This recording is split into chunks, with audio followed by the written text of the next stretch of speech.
Hello friends, welcome to my channel. In 1 minute, one question answer series.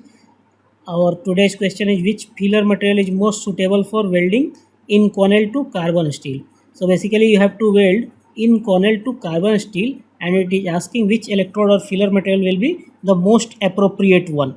Inconel is a super alloy and it consists of primarily nickel and chromium, and as you know carbon steel, so you have to weld Inconel to carbon steel. Now your options are E7018, ERNI CR3, ER316L, E6013, and both work 2 and 3. 2 and 3. So I'll give you a 30-second time to write in the comment box.